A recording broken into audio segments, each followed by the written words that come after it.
امروز روز بزرگ و خیلی خوبی بود برای صنعت نمایشگاهی کشور. امروز تفاهم‌نامه همکاری بلند مدتی بین سایت بین‌المللی شهر سلیمانیه در عراق و سایت شرکت نمایشگاهی بین‌المللی اصفهان به امضا رسید.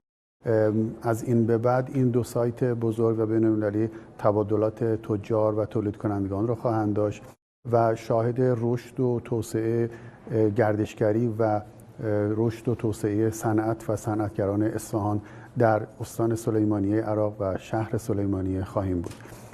به هر ترتیب ما از هر گوشه ایران دعوت می‌کنیم صنعتگرانمون، از تجار خوب و عزیزمون دعوت می‌کنیم که در عناوین نمایشگاهی بین‌المللی اصفهان در سلیمانیه شرکت کنند و از این فرصت پیش آمده برای کشور عزیزمون به نحو احسن استفاده کنند.